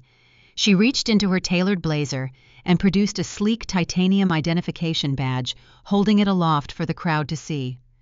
The embossed Valois crest glinted sharply. Mrs. Kensington, the litigator, began, her voice projecting a lethal corporate chill that immediately silenced Beatrice, ranting. "Your continued attempts to frame this incident as a coordinated scam are not only defamatory, but demonstrably false. Furthermore, your assessment of Hazel's professional standing is as inaccurate as your understanding of intellectual property law." The litigator turned slightly, gesturing toward me with a respectful nod. "Hazel is not a low-level seamstress," the litigator declared, the words ringing out like a gavel striking wood. "She is the chief pattern architect for Maison De Valois globally. She oversees the structural engineering of every haute couture collection produced by our ateliers in Paris and Milan. A collective murmur of astonishment rippled through the crowd of 300 guests. The revelation hit the terrace like a shockwave. The wealthy elite, the very people Beatrice had spent decades trying to impress, were now staring at me with sudden, profound respect. The hierarchy had inverted instantly. The litigator continued delivering the final, devastating piece of context. The prototype you and your daughter willfully destroyed this morning was not randomly assigned to her. It was designed, engineered, and hand-stitched by Hazel herself. It is the centerpiece of our upcoming Paris Fashion Week finale. The executive board of Valois granted her special, unprecedented authorization to wear her own creation on her wedding day as a gesture of immense professional respect. Beatrice's jaw went slack. Her eyes widened, darting from the litigator to me. The realization crashed down upon her, crushing her arrogant assumptions into dust. Every insult she had hurled, every condescending remark about my background, every attempt to force me into Chloe discarded clothing, now echoed back, magnifying her colossal ignorance. She had not bullied a helpless outsider. She had spent the last 14 months antagonizing a woman who held a senior executive position within one of the most powerful exclusive luxury conglomerates on the planet. By physically destroying the prototype, Beatrice and Chloe had not just ruined a dress. They had vandalized the magnum opus of a chief architect, directly attacking the core assets of a multi-billion-dollar empire. The irony was suffocating. Beatrice had tossed the garment into a wet dumpster, sneering that it was too cheap for her son, entirely blind to the fact that the creator of that masterpiece held more genuine status and influence than the entire Kensington lineage combined. The hedge fund partners seated near the front row began to actively distance themselves. I watched a prominent venture capitalist lean over and whisper sharply to his wife, shaking his head in disgust. They were witnessing a family immolate their own social and financial standing through sheer, unadulterated hubris. Liam, still standing at the base of the stage, looked up at me. His expression was a pathetic mixture of shock, awe, and profound regret. He had chosen to protect his trust fund over a woman he believed was an administrative nobody. He now realized he had thrown away a partnership with a global executive who could have elevated his status far beyond anything his mother wealth could offer. He had bet on the wrong horse, and the race was over. Beatrice's mouth opened and closed silently, resembling a fish pulled from the water. She struggled to formulate a defense, to find an angle, an excuse, a way to mitigate the damage. But there was no defense against the truth. The facade was gone.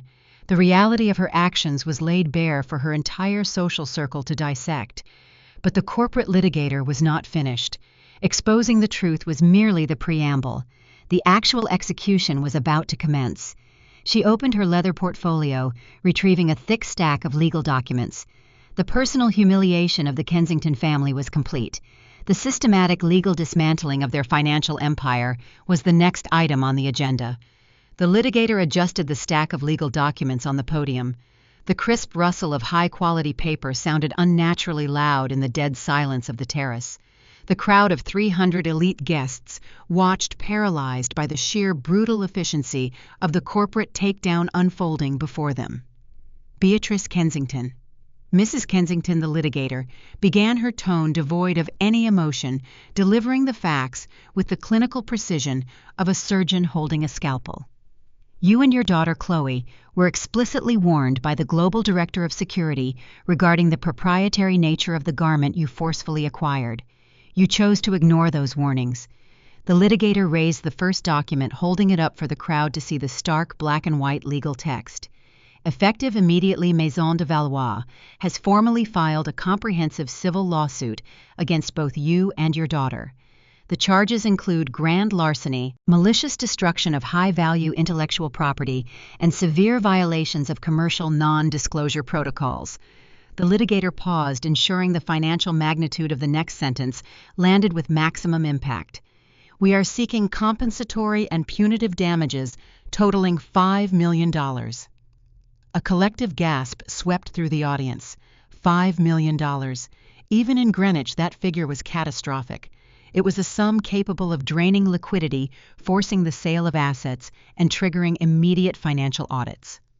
Furthermore, the litigator continued slicing through the rising murmurs. Due to the high flight risk and the egregious nature of the intellectual property theft, our legal team has already secured an emergency ex parte injunction from a federal judge. The entirety of the Kensington Family Trust, including all liquid assets and investment portfolios, will be legally frozen at exactly 9 a.m. on Monday morning, pending the resolution of this litigation. The terrace erupted. The polished veneer of the social event shattered completely. The wealthy attendees did not wait to offer condolences. They understood the contagion of a federal injunction. Proximity to frozen assets and intellectual property theft was toxic. The senior managing partner of Liam Hedge Fund, a man who had been sipping champagne just moments ago, stood up abruptly. He did not say a word to Beatrice or Liam. He simply signaled to his wife and began walking briskly toward the exit. The venture capitalists and real estate developers followed suit in a rapid, coordinated exodus. They were fleeing the epicenter of a financial disaster, desperate to distance themselves before the Kensington name dragged their own reputations down. Liam collapsed onto the manicured lawn. The reality of his situation crushed him. He had sacrificed his bride to protect a trust fund that was now frozen and targeted by a multi-billion-dollar conglomerate. His career at the hedge fund was over. No firm would employ an executive tied to a highly publicized $5 million corporate sabotage lawsuit. He buried his face in his hands, his breath coming in ragged, panicking gasps as he watched his entire future evaporate. Beatrice stood completely frozen, staring blankly at the departing guests. The matriarch who had spent decades orchestrating her social dominance was now entirely powerless, isolated on a stage she had built for her own triumph. I looked down at the microphone resting in my hand. I had said everything that needed to be said. The narrative was corrected. The consequences were deployed. The execution was flawless. I set the microphone gently onto the podium. It landed with a soft, definitive click. I turned away from the devastated family. I looked toward the edge of the stage where Marcus still stood. The sports agent had watched the entire spectacle unfold with a look of grim satisfaction. I met his dark eyes and offered a single firm nod of gratitude. Without that black VIP keycard, Beatrice might have successfully hidden her crime. Marcus returned the nod, a silent acknowledgement of a mission accomplished. I did not look back at Liam crying on the grass. I did not spare another glance for Beatrice frozen in shock. I walked down the steps of the stage, my posture rigid, my stride purposeful and unhurried. The bespoke black suit moved with me, a dark, sharp silhouette cutting through the remaining crowd. I walked straight through the grand lobby, past the panicked hotel staff and the lingering confusion of the few remaining guests. I pushed through the heavy glass doors and stepped out into the crisp Connecticut afternoon. The black armored SUV was still idling in the VIP lane, the titanium case safely secured in the back. The lead security guard opened the heavy rear door for me. I slid into the leather seat, the cool air conditioning washing over me. The heavy door slammed shut, sealing out the noise, the drama, and the toxic remnants of the Kensington family. I leaned back against the headrest. The battle was over. The cleanup, however, was just beginning. 6 months passed. The Grand Hall in Paris vibrated with the rhythmic beat of the finale track. Flashbulbs illuminated the runway in sharp, brilliant bursts. I stood just behind the heavy velvet curtain, waiting for the final model to make her turn. The garment she wore was the centerpiece of the entire seasonal collection. It was the exact prototype Beatrice Kensington had tried to destroy in a Connecticut hotel suite. I did not hide the damage inflicted on that day. I instructed my atelier team to take the torn seams and the shredded French lace and weave them back together using heavy strands of pure gold thread. The technique highlighted the scars, transforming an act of vandalism into a breathtaking statement of resilience and survival. The fashion critics had already labeled it the definitive masterpiece of the year. When the model disappeared backstage, the music faded into a low, echoing hum. The crowd rose to their feet in unison. The applause was a physical force rolling across the vast room. I stepped out onto the runway alongside the creative director. I wore a sharp-tailored ivory suit, a stark visual contrast to the lethal black tuxedo I had worn to execute the Kensington family social standing. I looked out over the audience. These were industry titans, global editors, and genuine billionaires. They were not pretending to have power like the guests at that aborted wedding. They actually wielded it. They were standing and offering their respect for my work. The reception party was held on a private terrace overlooking the Seine. I stepped away from the crowded interior and stood near the ornate stone balustrade, holding a crystal flute of vintage champagne. The cool autumn air brushed against my skin, carrying the faint scent of rain and wet pavement. My phone vibrated in the pocket of my blazer. I retrieved the device and glanced at the illuminated screen. It was an encrypted email from Marcus. He was the only person from that specific timeline I maintained any form of contact with. He had proven his character by prioritizing truth over toxic family loyalty. I opened the long message, letting the bright glow of the screen contrast against the darkening Parisian sky. Marcus did not waste words on pleasantries. He delivered his updates with the same ruthless clinical efficiency he applied to negotiating professional sports contracts. The first section of the email detailed the fate of his now ex-wife. The divorce was finalized on Tuesday morning. Marcus had executed a flawless legal separation. Chloe had attempted to contest the prenuptial agreement in court, claiming severe emotional distress and citing her accustomed standard of living. Marcus deployed a team of elite litigators who systematically dismantled her arguments in a single afternoon session. The judge threw out her demands. She received 0 alimony. Stripped of her husband financial protection and her mother frozen trust fund, Chloe was forced to vacate the luxury penthouse immediately. She was currently renting a cramped, poorly ventilated studio apartment in a terrible neighborhood. She was actively pawning her vast collection of designer handbags to unaccredited buyers just to cover her basic monthly utilities. The woman who treated service workers with open contempt was now working a minimum wage retail job, forced to fold clothes for customers who ignored her. The second section of the email outlined the total corporate annihilation of Beatrice Kensington. Maison De Valois did not offer a settlement. The corporate legal team pursued the $5 million judgment with relentless precision.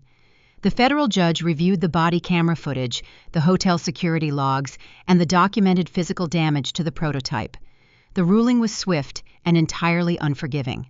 To satisfy the crushing financial penalty, the courts ordered the immediate liquidation of the Kensington Multi-Generational Trust. The Greenwich Mansion, the sprawling fortress where Beatrice had hosted her elite gatherings and plotted my humiliation, was seized by the bank. It was auctioned off to a commercial real estate developer who planned to demolish the structure to build condominiums. Beatrice lost her home, her inherited wealth, and her manufactured status in a matter of weeks. The criminal court process was equally harsh. Facing undeniable recorded evidence of grand larceny and property destruction, Beatrice was forced to accept a humiliating plea deal to avoid serving a sentence in a state penitentiary. The proud, arrogant matriarch was now a convicted felon. She was serving 5 years of strict probation, requiring weekly check-ins with a state-appointed officer. Her country club permanently revoked her membership. Her wealthy friends blocked her number and instructed their security to turn her away from their gated communities. She was entirely erased from the high society she valued more than human decency. Her punishment was absolute irrelevance. The email concluded with a brief update on the man who had asked me to absorb his mother cruelty. Liam Hedge Fund terminated his employment the Monday following the aborted wedding. The senior partners cited a morality clause in his contract, deeming his close proximity to a high-profile corporate theft an unacceptable risk to their institutional investors. The termination sent immediate shockwaves through the financial sector. Liam was quietly but permanently blacklisted across Wall Street. The man who had based his entire identity on his earning potential and his bespoke suits was now working as a low-level audit clerk for a regional logistics firm in a run-down suburban strip mall. He drove a used, decade-old sedan and lived in a noisy, poorly insulated apartment building near a busy highway interchange. I closed the email. I navigated to the spam folder of my personal account. Sitting there buried among automated advertisements and junk mail were dozens of unread messages from Liam. The subject lines were pathetic, repetitive displays of a broken man. I made a terrible mistake. Please talk to me. I lost everything. I can explain. He spent his evenings sitting in a fluorescent-lit cubicle, typing desperate apologies to a woman who had long since forgotten the sound of his voice. I did not read the contents of a single message. I selected the entire folder and pressed delete. The digital trash bin emptied, erasing his existence from my device permanently. I slipped the phone back into my pocket. I turned my attention away from the digital remnants of a ruined family and looked out over the sprawling city. The Eiffel Tower dominated the skyline, its golden lights sparkling brilliantly against the dark horizon. The view was expansive, limitless, and entirely earned. I took a slow sip of the crisp champagne. The vintage tasted exceptionally cold and clean. I thought about the wet concrete loading dock in Connecticut. I thought about the exact moment Beatrice tossed my garment bag into the garbage, assuming I was too weak and insignificant to fight back against her wealth. She mistook my initial silence for submission. She did not understand that I was simply calculating the precise trajectory of her inevitable downfall. Kindness is a profound virtue, but it is not a synonym for blind compliance. Being a good person does not require you to act as a stepping stone for toxic, entitled individuals. When you understand the exact measure of your own value, you stop negotiating with those who try to discount it. You do not argue with them in alleys. You do not beg for their respect in hotel rooms. You simply remove their access to your life, deploy the natural, devastating consequences of their own actions, and watch them collapse under the crushing weight of their own arrogance. No one has the power to throw you away. When you recognize your true worth, you become the architect of your own reality, and you leave the garbage exactly where it belongs. I look down at the empty champagne flute in my hand. The cut crystal catches the ambient light of the Parisian Terrace. A year ago, I was standing in a damp Connecticut service alley, watching a woman try to discard my dignity like common refuse. She assumed my silence was weakness. She did not know my silence was simply the space I needed to calculate her downfall. The transition from that loading dock to this balcony did not happen due to luck. It happened because I refused to negotiate my worth with individuals who could not even afford my time. Looking back at the wreckage of the Kensington Dynasty, I carry 3 distinct truths with me today. The first centers on the nature of personal boundaries. Society often conditions us to believe that keeping the peace requires swallowing our pride, that shrinking ourselves will somehow secure our safety. That is a dangerous fiction. A boundary is not a negotiation. It is a reinforced wall. When you understand the exact value you bring to the table, you never have to tolerate someone who demands you sit on the floor. You do not argue with them. You simply walk into a better room. The second truth exposes the illusion of power. Beatrice and Liam built their entire existence on the fragile foundation of inherited wealth. They operated under the assumption that unearned money shielded them from accountability, that carrying a prestigious last name granted them the right to treat outsiders like disposable collateral. But genuine power does not reside in a trust fund or a country club membership. Real power is competence. It is the ability to build a skill from nothing, to master a craft so thoroughly that global institutions rely on your intellect. When competence collides with unearned entitlement, competence wins every single time. The final truth is perhaps the most liberating. You do not need to seek revenge against toxic people. Revenge drains your energy, your focus, and your emotional reserves. Vengeance is highly inefficient. Instead, you just step out of the way and let their own arrogance do the heavy lifting. People who operate with that profound level of delusion will eventually stumble into a trap of their own making. All you must do is refuse to save them from themselves. I did not tear down the Kensington Empire. I merely handed them the tools and watched them secure the knot. My life now is tranquil, built on mutual respect and tangible achievement. The chaotic noise of that false family is gone, replaced by the steady rhythm of a career I love and a peace I fought for. Thank you for walking through this journey with me today. If you have ever had to dismantle a toxic environment and reclaim your own value, I want to read about it in the comments below. Hit the like button and subscribe to Hazel Tells Stories for more experiences about setting ironclad boundaries and watching the truth prevail. Until next time, always remember exactly who you are.